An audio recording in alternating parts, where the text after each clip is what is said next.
All right. Y'all should see my slides, I hope. If you cannot, just put it in the chat, but hopefully you can see my slides. We're going to get to it. It is session 5. Can y'all believe it? We are in the home stretch of Agent Launch Lab, and I'm just so grateful that you guys have spent time with me through this series, and I hope you're learning a ton and just feeling super empowered for where you're going to go with your real estate business. And there's so much exciting stuff ahead for you all. And so I'm really excited. We're going to dive into all the good stuff today. Today, we are talking about how to get into business. And my goal today is that you are going to be leaving with a clear consultation structure for buyer and seller consultations, confidence for how to ask for agreements, and just understanding how to serve buyers and sellers uniquely and how to really bring that value. And I'm just curious, you can just put it in the chat. Based on where you are right now, who here feels like 100% ready and confident to actually go sign a client? Like if somebody was like, yeah, come, let's have a buyer seller appointment, whatever, today, you'd be like, got it. If that's you, fantastic. If not, no worries. When I was where you were, I would have been like, oh, please, no, I don't know what I'm doing yet. So that's okay because that is what we're going to be doing today is basically moving from practice and understanding the basic concepts of how to get appointments to actually getting into business and find real clients and then create clients for life. The reality of our business is, you don't get paid for talking. You get paid when someone hires you. And so we have got to get to that point. That's what we're going to do. As you guys know, just a quick recap. Session 3, we talked about conversations and how to have these conversations to find clients, to find appointments, to lead generate. Session 4, last session, we talked about building your confidence and actually getting appointments. And today we're talking about signed agreements and clients. This is where your effort starts turning into income. So get excited. That's what we're going to do. By the way, if you have not already, make sure you order your Rookie Real Estate Agent book. You'll be so glad you did. It is the blueprint for everything. And that's what we're focusing on today, or every session. I mean, not just today. Oops, pardon me. Come on. There we go. Today, we're talking about chapters 11 through 14 in the book. And we're going to get into it because the goal is not just to help buyers. Well, let me back this up to say the first thing we're going to talk about is buyers. We're going to talk about today how to get into business with buyers and with sellers. So the first category we're going to talk about is buyers. The goal, of course, is to eventually reach a win-win transaction closing for all of your clients and create clients for life. The first thing we're going to talk about is how to help buyers not just get hired by them. Because by the way, that's a thing too. You don't want buyers just signing agreements for you and then you run around all creation and show them 47 houses and then they never buy anything. We are self-employed independent contractors. You don't make money until you close. And so it's super important to understand how to not just sign a buyer, but get them to the closing table as well. So, one of the first things we're going to talk about today is the buyer consultation and how to master that consultation. This is basically what buyers want from their agent. They want you to help them find the right property, the right home, help them find the home that's right for them, um, in the right timing, right? Meets their needs timing wise, get them their best price. Oops, let me let that person into there we go. Get them their best price and with the fewest number of hassles. That's all, right? They want the right home with the right timing, with the best price, with the least amount of hassle. You know, and although that's not always easy, a great agent makes that look and feel effortless, and that's what we're going to do. They really don't care about your experience, quite frankly. You don't need to be like walking around with some resume explaining how fabulous you are or how awesome you are at real estate. They care about the outcome. That's what they care about the most is are you going to get them what they want, right?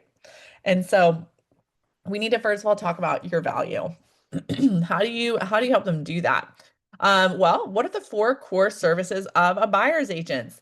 When you work with a buyer as their agent, this is what you're doing. You're not just opening doors, you're guiding decisions. So number one, you're helping clients make great decisions.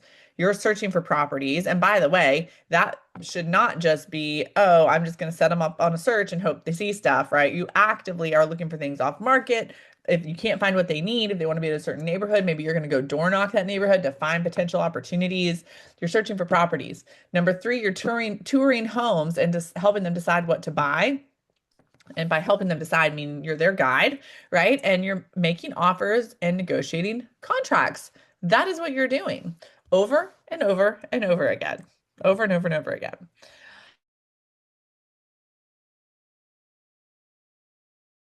You're thinking about this. Like I said, your job is not just opening doors, it's guiding decisions. So, what are some connections between what a buyer wants in an agent and the core services of a buyer agent?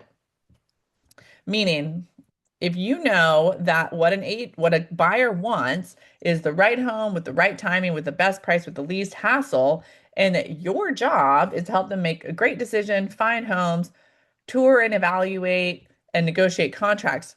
What are the connections? How are you helping them do those things? Put it in the chat. I would love to hear what you think. But overall, that's what I want you to think about is almost to think about instead of thinking of yourself as an agent or you're going to have a buyer's presentation, you're their consultant. You're consulting them and helping them get the outcome that they want. So, there are basically, when you're doing a buyer's consultation, there are basically multiple approaches that you can have. You can either be consultation heavy, presentation heavy, or balanced consultation and presentation. Now, before I do this, hold on, let me back up for a second, real quick. Before you actually go to do the buyer's consultation, you're thinking about this. How do my services add up with what the buyer wants? What I want you to think about is before you go to that buyer's consultation, you want to prepare. First of all, do you kind of understand this person a little bit? Normally, when before a buyer's consultation, that might mean even if, I've had buyers that I met through Instagram. And so that's great because then I can look at their social media and get kind of an idea for who they are. But also, I've had buyers that just randomly call me and they're like, hey, my friend told me you're awesome. We want to buy a house. And in those cases, going back to the last session, you're asking them questions to find out their situation. Remember LP Mama? You're asking them questions to find out, are they ready, willing, and able to buy? What are their motivators?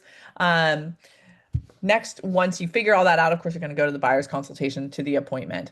You're going to present, which is what we would call it, present. However, I want you to think about this not like you're making a presentation as a buyer, as a buyer's agent, but really you're talking to them. You're like, here's how I normally start my buyer's consultations. I say, great. We are so excited. I say we because me and Josh, my husband, we work together, but we say, we are so excited to work with you and help you find your best property. I know on the phone you told us X, Y, and Z. Hey, before we dive into everything, if it's okay, I'd love to take some time just to get a little, know a little bit more about you, what your needs are and everything, so we can serve you really well. And just so that we're not, total strangers, ha ha ha, in case we don't know each other that well.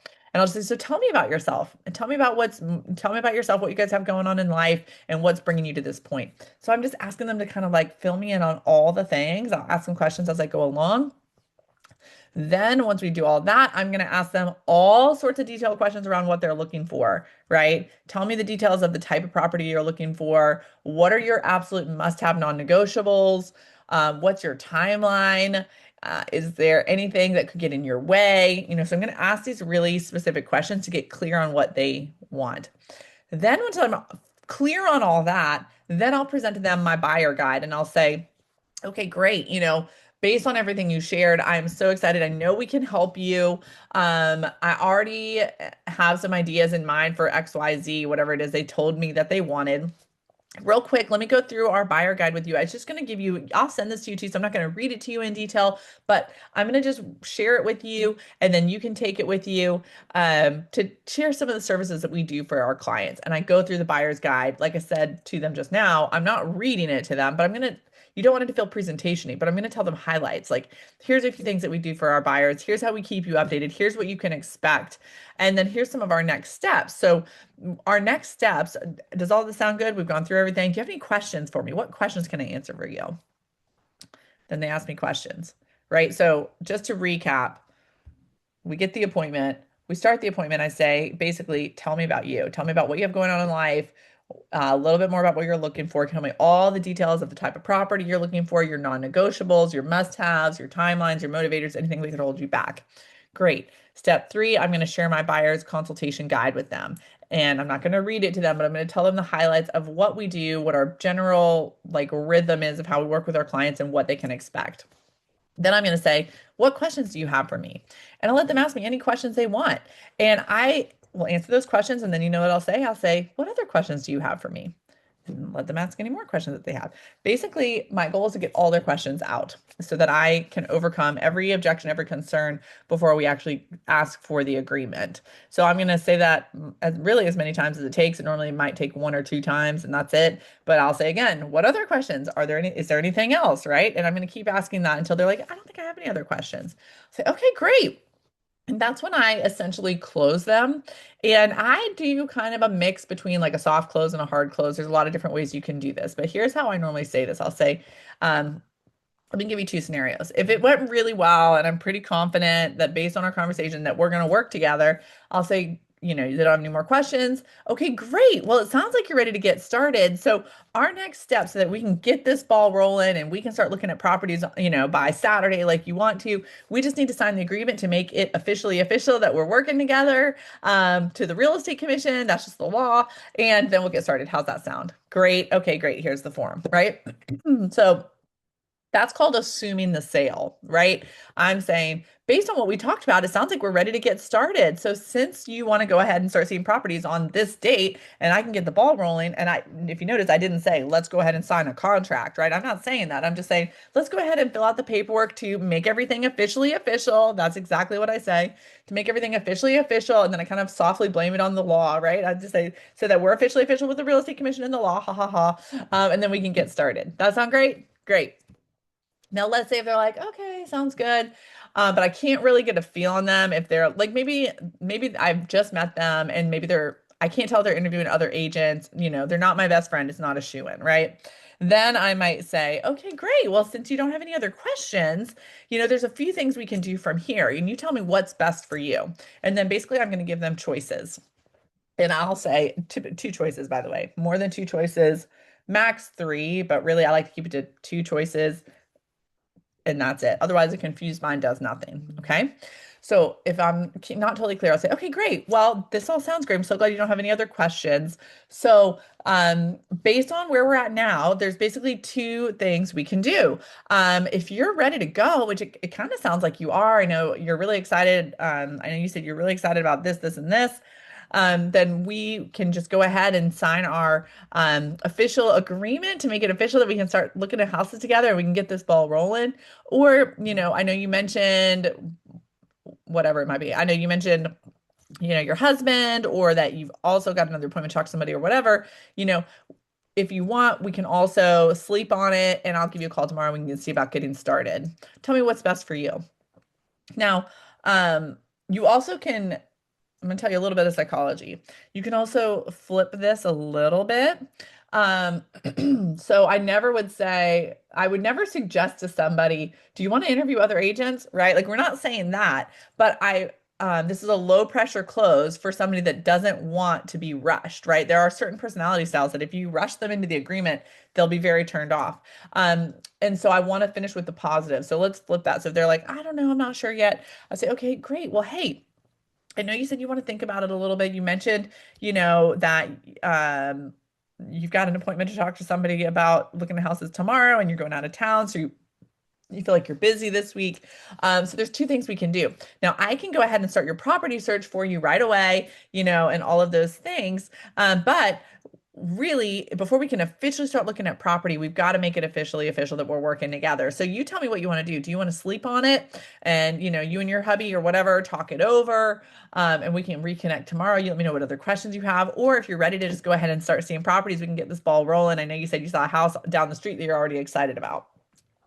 So that's what I would say. And then if they're like, yeah, we want to sleep on it, here's what I say. This is a little insider. I'm giving you my own personal psychology sales skill that I do. If they say we want to sleep on it, I say, okay, yeah, no problem. I totally get that, right? I'm affirming their choice. I totally get that.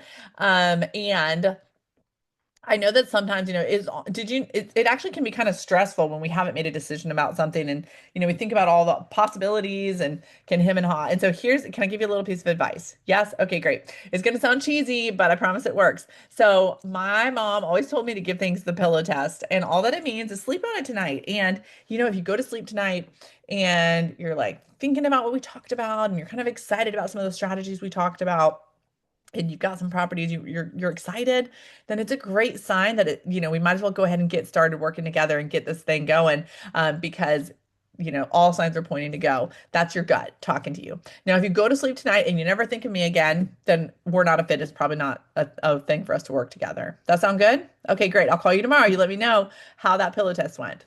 So, I'm kind of implanting in their mind that like a decision making skill. And chances are they're probably not going to think about me zero, right? They're going to think about our conversation some, which then I can call them tomorrow and be like, hey, how'd the pillow test go? Oh, you thought about it. Okay, great. This is a sign we should work together. That makes sense.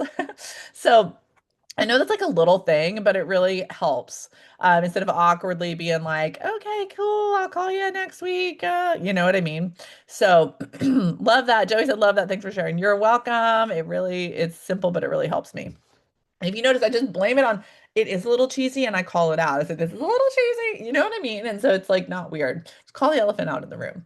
Okay, so let's keep going and talk about the buyer consultation. Now, I kind of just told you about the opening and the close of it. But like I said, you can have your buyer consultation be very consultation heavy, where you're going to have powerful questions, very discussion focused, very emphasis on the buyer.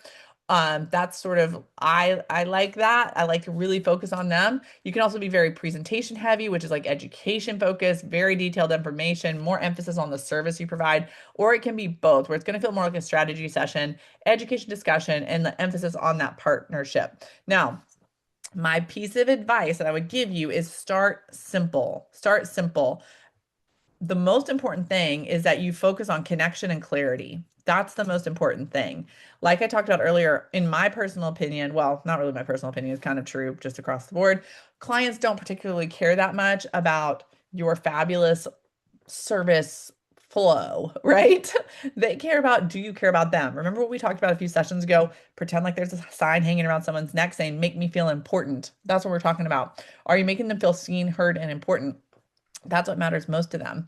And so you can decide which of those presentations you want to do. By the way, if you're with Keller Williams Connected, you get a buyer's consultation and a listing presentation ready made for you, beautiful, ready to go. You just put your name and picture on it and it's done. So you'll already have that buyer presentation ready for your consultation. And then you, as you start doing these, will get your own feel for how you like to do it. And sometimes, whether it's consultative, presentation-y, or a mix, will depend a little bit on their personality style too. Like a super high detail oriented person, if you're thinking DISC, a C personality, they're probably going to want presentation heavy because they want to know all the data. Somebody that's more like an I, D, or an S is going to want much more consultation with a little bit of facts, right? So you'll get a feel for that as you go along. And I'm curious which style of buyer consultation out of these three resonates with you and why. Put it in the chat. Would love to hear from you. Everybody's different. There's no right or wrong answer, but which of these consultation styles do you like the most? You can do anything. And that's the beauty of real estate is that you get to take all this information and you're building your brand. You're building your approach to real estate. And there's not any wrong way. We all have a place to shine in this industry, which I've always thought is great. Okay. We talked about this. Master the buyer consultation. Of course, you're going to prepare, present, share the share the buyer guide, and secure an agreement. Okay, we talked about that. Next, we're going to talk about the seller consultation. I want to see what was in the chat. Oh, I love it. Depends on the client needs, Jenna. Yes. Yep, absolutely. Consultation heavy, but depends on the person. Gravitate to a balance as a default, but let the client dictate it. Absolutely. Yep, love it. Okay, so next thing we're going to do is talk about the seller consultation because the seller consultation is different than the buyer consultation, right? Sellers and buyers have very different goals, needs, and motivations. Even if someone is selling and then buying, talking about selling their property is going to be a totally different lens that they see things through than talking to someone about buying a property. So sellers, what I want you to think about Remember, buyers kind of hire you based on like how you make them feel and how um more on the strategy. Sellers hire you based on confidence and clarity. Sellers want a self-assured agent that they feel confident in putting their largest asset in their life. They're putting it in your hands and they're trusting you. And so it's sort of like a different trust feel with a seller versus a buyer, if that makes sense. A buyer, it's more like, let's make our dreams come true. And a seller, it's more like, oh my gosh, do we trust this person to get us these things? This is what a seller wants. They want to net the most amount of money with the fewest amount of hassles in the least amount of time.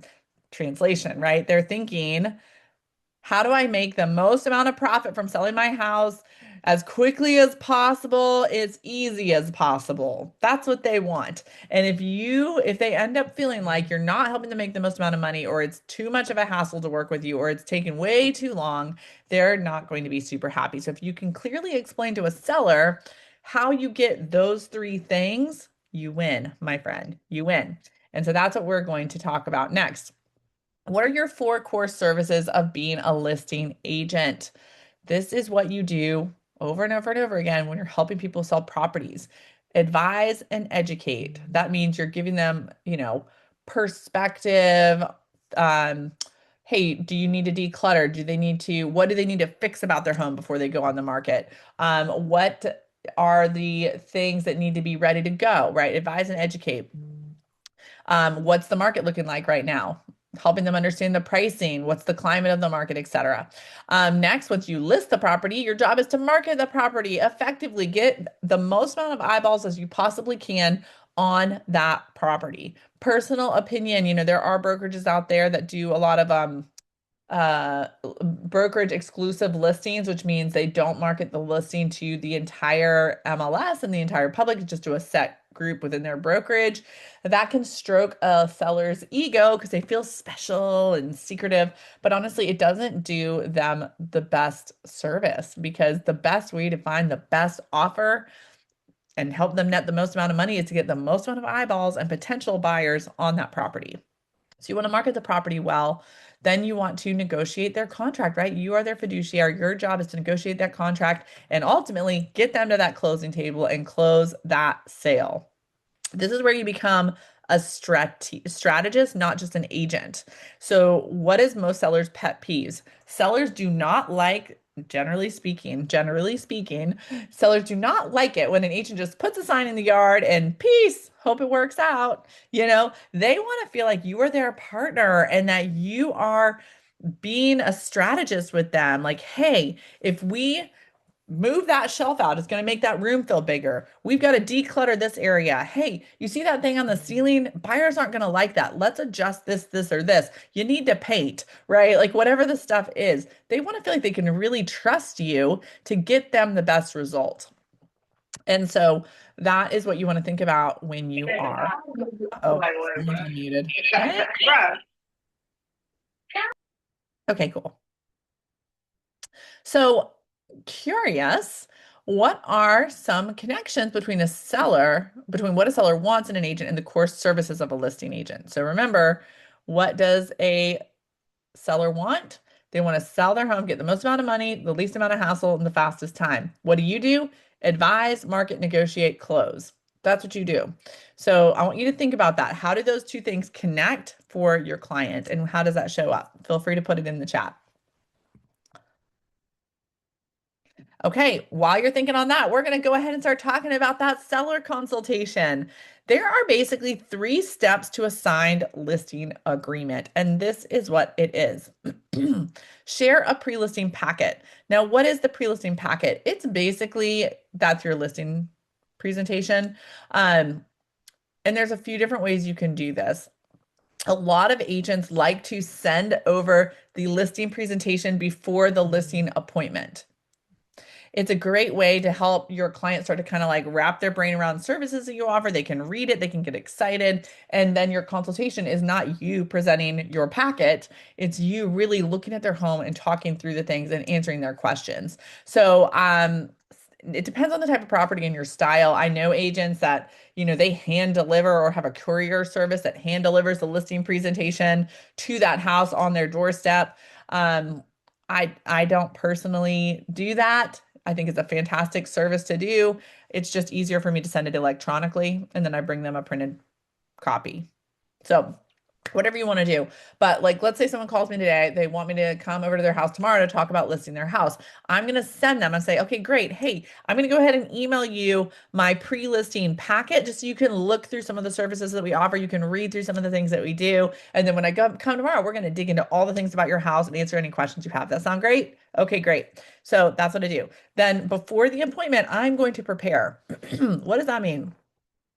I'm going to start pulling comps. If you're brand new, pulling comps means I'm going to go on the MLS and I'm going to look at comparable properties and I'm going to have these printed out for comparison to talk about with the seller. I'm going to have an idea already written down of what my recommended pricing is just based on what I've seen, right?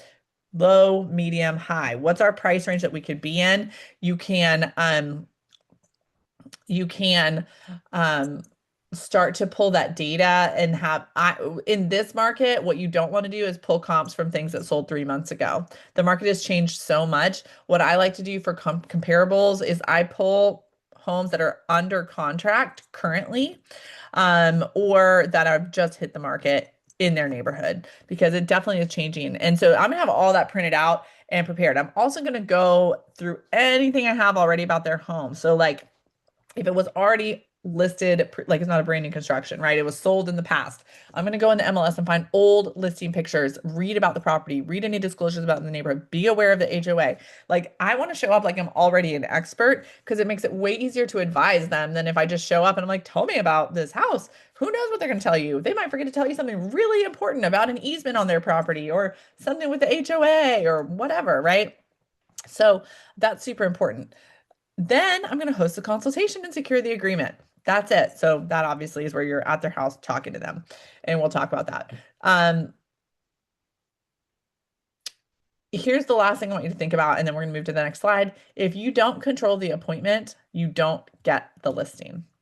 If you don't control the appointment, you don't get the listing. That's part of why these steps are important because sharing the pre-listing packet gives them a chance to kind of look through all that. You don't have to explain any of that. Then you're preparing, you were going in educated about the property, and then you are not giving them the steering wheel, right? You are their guide and their trusted advisor.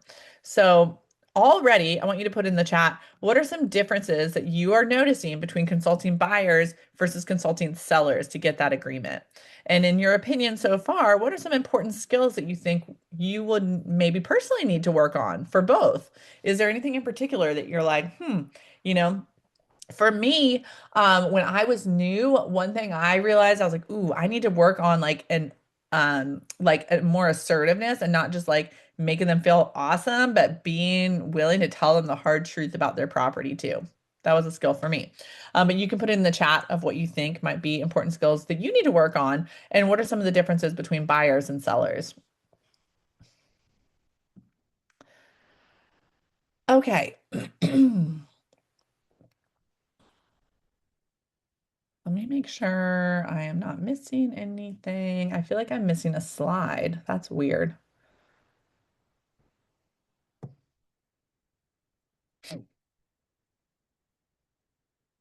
Okay. Well, I'm just going to tell you this really quick. I can't find the slide. That's really odd. Okay. Um, what the last thing I would think that you need to think about when it comes to your listing agreement, I'm just going back here because it's about listings. I don't know why my slide's missing. That's fine. It's fine. Um, there is a thing you want to think about when you're working with sellers that when you're doing the consultation, you there are some sensitive conversations you're going to have with them. And that's what I mean when I was talking about what are some differences between buyer seller conversations and being more assertive. Because when you're talking to that seller, you need to remember here's the four things that are going to be potentially sensitive conversations: pricing, condition, showings, and properties disclosures. These are really important, and you need to be upfront with your seller on all of these.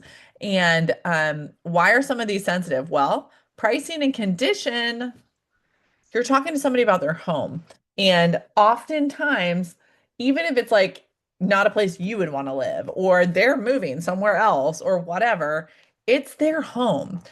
They view it differently, like meaning there's emotion connected to it. So if I were to just walk in and be like, "Pfft, well, this place needs to be totally redone. Are you kidding? Like, no one's ever going to want to pay what you're asking. I'm going to offend them. It's like telling somebody their baby's ugly. You know what I mean? Like, that's how people feel about their home. It's their baby, whether it's where they want to be anymore or not. That home is their baby. You can't tell someone their baby's ugly. You got to be tactful, right? So, often sellers are going to have a grandiose idea of how much they can sell their home for a variety of reasons. So that's a conversation to learn how to navigate of like, which that's why we prepare, right? Because when I'm talking about these steps to a listing agreement, if I'm coming in prepared and I understand, hey, I know on Zillow, your neighbor down the street sold 6 months ago for $900,000. However, the market has changed. Let me show you these comparables I pulled that went under contract last week. They all went under contract between 800 and 850. And these were their days on market. Now, here's this other comparable over here. It's priced at 900 like your neighbor was 6 months ago. But guess what? It's still an active listing and it's been on the market for 3 months, a hundred or 100 days or whatever. So what's more important to you, time or money? Are you okay with staying on the market for a long time, or do you want to get the most amount of money as quickly as possible? Because that is what we're looking at here, right? So what I'm doing is essentially, in a tactful, kind way, approaching emotional topics like pricing, for example, with logic and facts. Logic and facts remove emotion and make sensitive topics easier to talk about because it's not my opinion versus theirs. It's let's look at the facts and let's look at how that fact affects your outcome, right? Same thing with condition. Hey, I know that you really love the color turquoise and pink. And so you decided to paint your whole house turquoise and pink. I love it. You have such a fun personality. Now, I want you to think about when a buyer is walking into your property, one of the most important things in order to get the most amount of money and to sell in the least amount of time for the most amount of money is the buyer needs to be able to envision themselves in the home. Like it could be their home, and if things are too specific or stylized, a buyer will often feel like they're looking at somebody else's home. And if they feel like they're looking at somebody else's home, it's difficult for them to visualize themselves there, hence want to buy it. So your style is amazing. I know the next home you buy is going to be turquoise and pink, and it's going to be so awesome. And what do you think about painting this all just like a neutral white, just so that we can help a buyer be able to visualize? How would you feel about that? Right? So I'm not just saying, well, we need to repaint everything, right?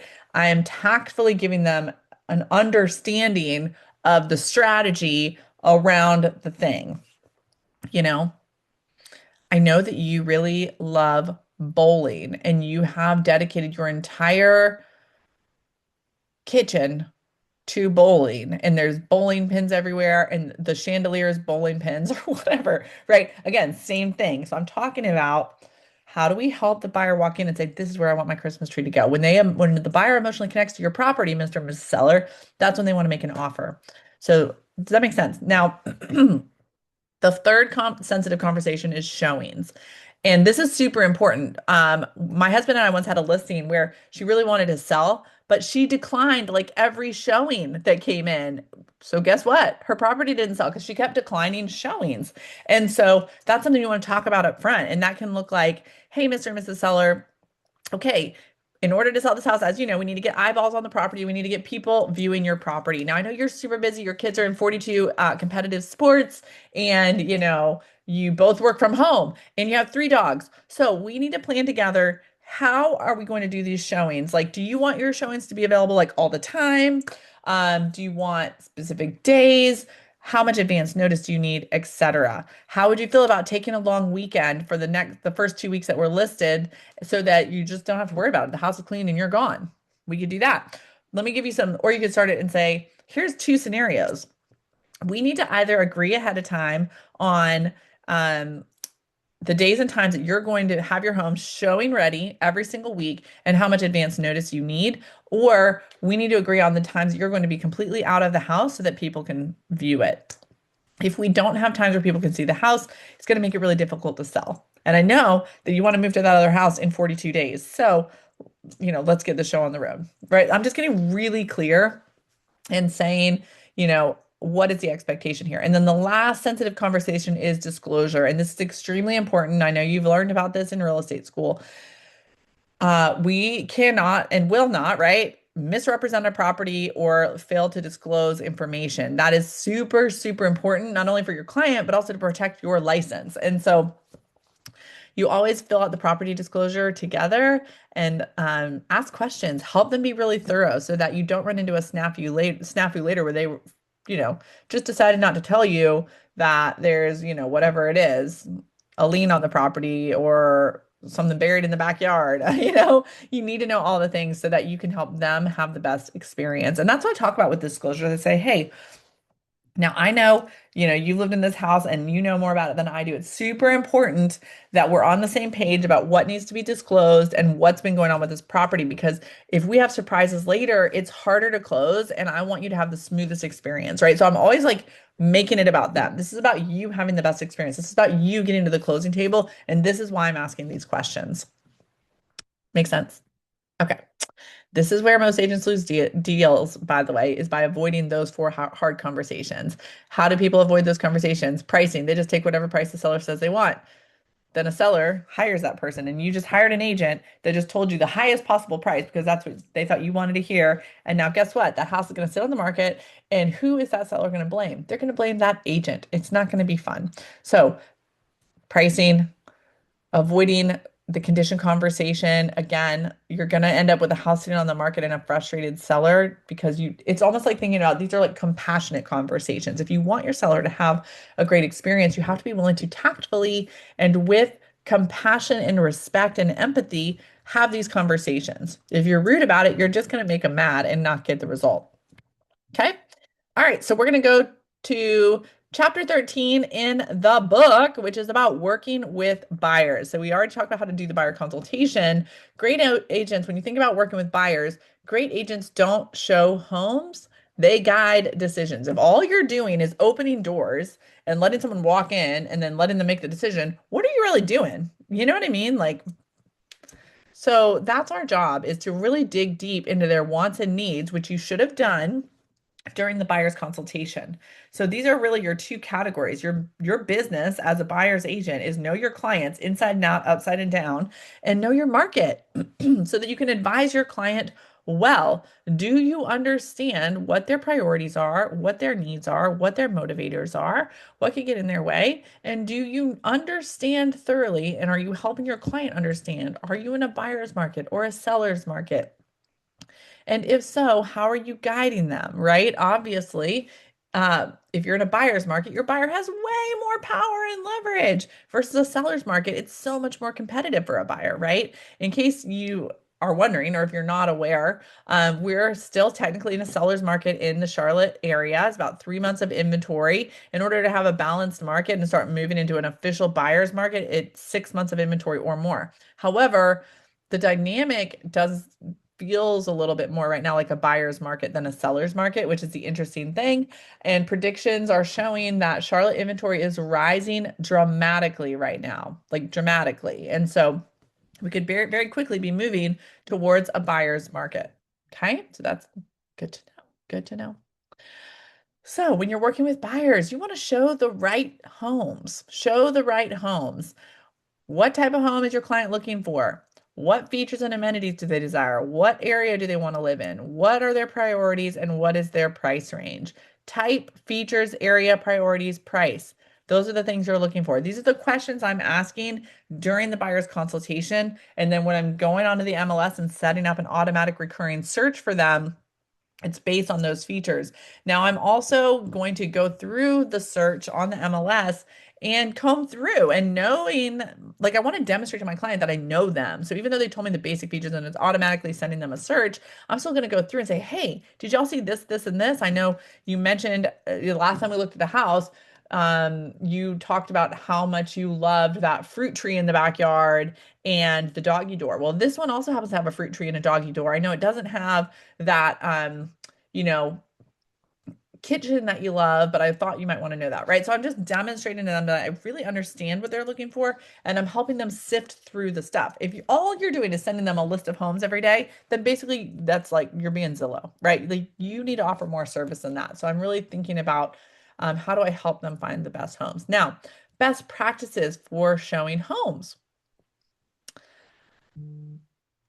Obviously, you want to be knowledgeable of the area. You want to highlight concerns and selling points. So when you're looking through, you're not just like walk in, look around, and then come back out and tell me what you think. No, you are going to guide them, right? Be knowledgeable of the area. Hey, I know you said that, you want to be within 5 minutes of a Publix. Well, guess what? This is 4.5 minutes from a Publix. I've been thinking about that for you, right? Be knowledgeable of the area. Highlight concerns and selling points. So like I know you said that you really want a doggy door. This one doesn't have a doggy door now. You could put one in here. It does have that three-car garage you said you really wanted, right? So I'm just helping them remember. You're like the moral compass of the buyer, right? You're helping them remember what it is that they said was important to them so that they don't forget those things when you're actually looking at the homes. Excuse me. The next thing you're going to do is debrief, right? That means, let's say you look at 5 properties. Your job is to be their little like chat GPT, right? Like, okay, so these are the properties we looked at today. I've been taking notes. Here's what you said you loved. Now let's break it down. Let's pick our top three. Then let's make a great decision that is great for you. And of course, you want to be safe, right? Like, of course, you want to be safe. If you don't, and this is just a side thing, this is why a buyer's consultation is really important. If you've never met someone from Adam and they're just randomly call you a stranger and they're like, hey, meet me at this vacant property, maybe you shouldn't just go meet them at a vacant property, right? Like be safe, know your clients. If a house seems sketchy or, the lockbox is missing and the door's wide open from the house, don't just walk in, right? Um, Normally what me and my husband do if we walk into a home, you open the door and you say, "Hello, realtor here," right? Because there are times I know people that they've shown a property and someone was in the shower or someone was sleeping in a bed, right? So it's handy to announce yourself. Just little simple things you can do. How can we make sure that we are not using inherent bias when helping our clients find the home that fits their needs while still giving them as much information as we can? Just an interesting question to think about, and feel free to put it in the chat if you want. It's almost like the idea of like you want to listen to your client, right? Listen to them, help them, like you're giving them customized service to find what is important to them without skipping over things that maybe you wouldn't have thought might be for them, which that is part the MLS home search I think helps you with that because it's going to just no bias going to send the criteria that they're asking for. But also maybe you might think outside the box sometimes and just say, hey, I know you said this is important. You really want to be close to a Publix, but this one's not, but you might still like it. You got to take those risks and offer things to them.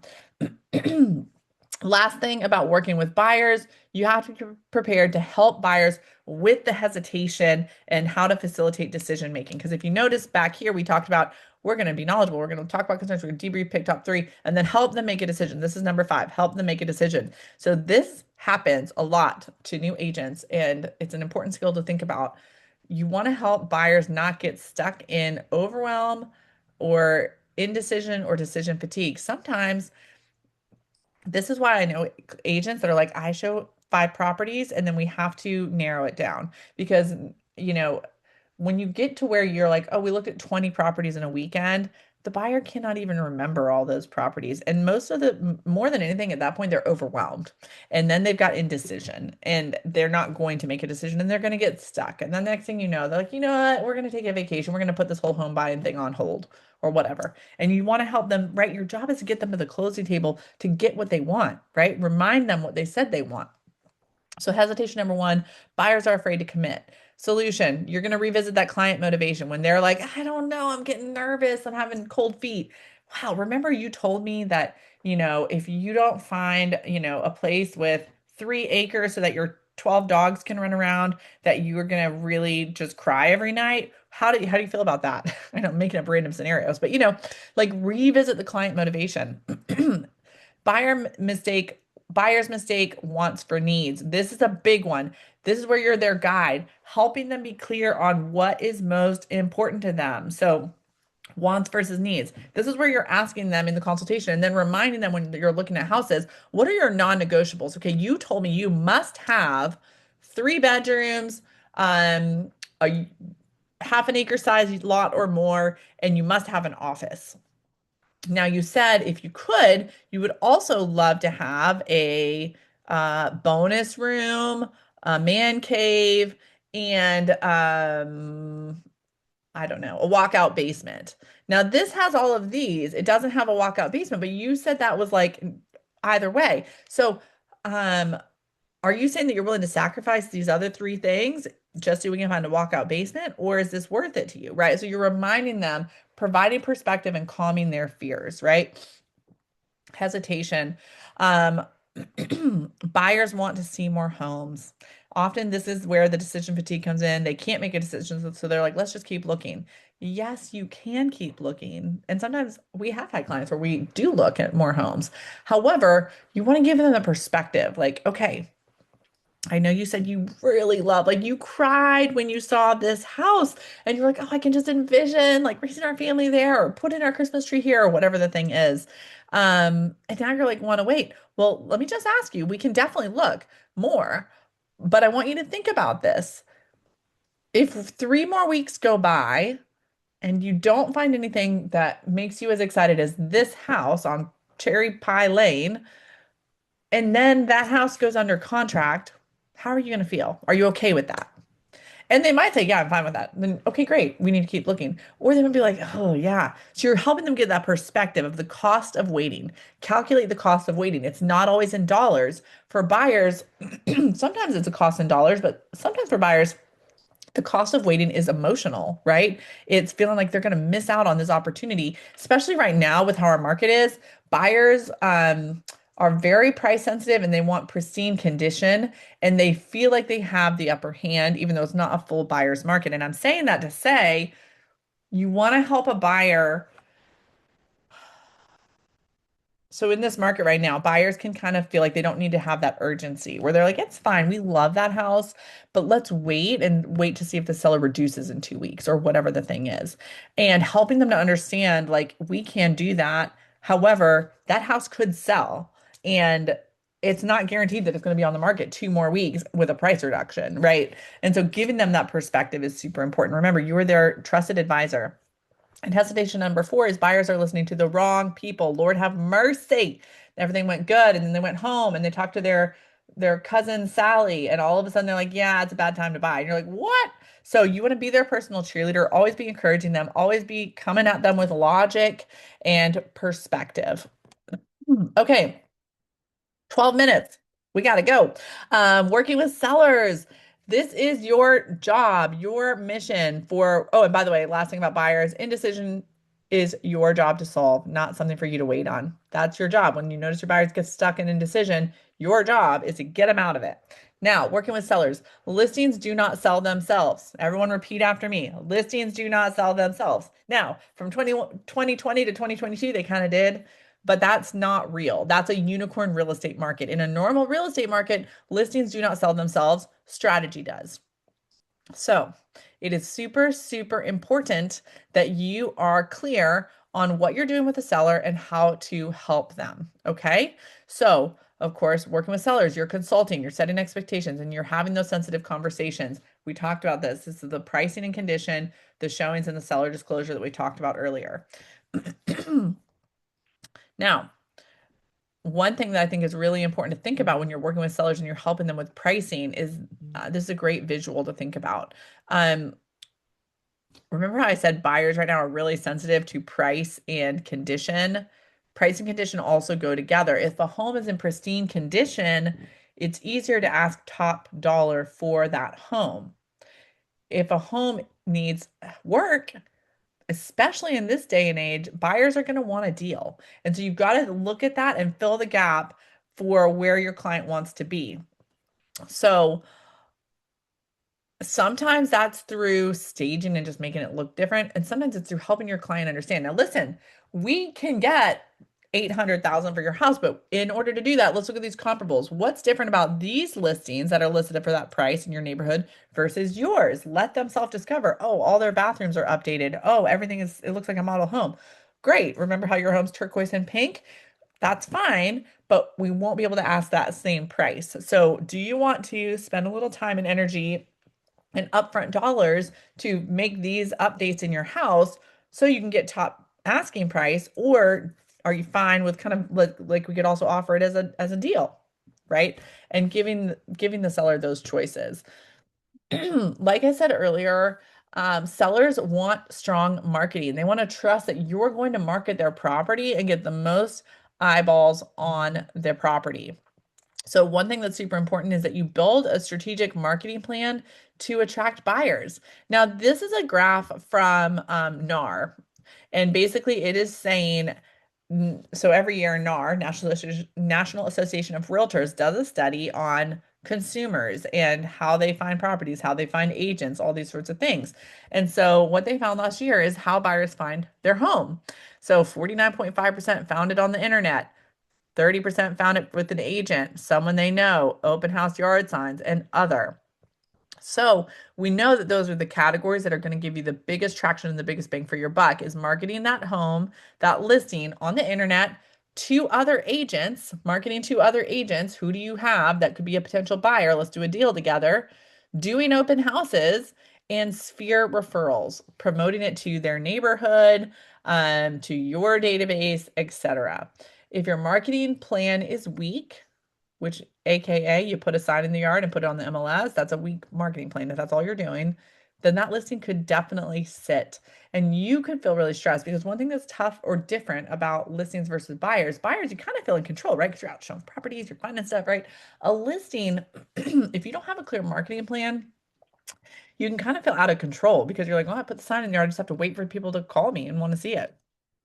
That's not great, right? So we want to set expectations up front. What's the pricing that we're going to do in order to attract the most amount of eyeballs? What's the showing expectations and what's the timeline clarity? The smoother the transaction, the stronger your expectations are up front. Make sense? So if you want a smooth transaction, your expectations between you and the seller up front need to be crystal clear. How does communicating with your clients and setting expectations early on in your relationship affect the rest of your transactional journey? I kind of just said that.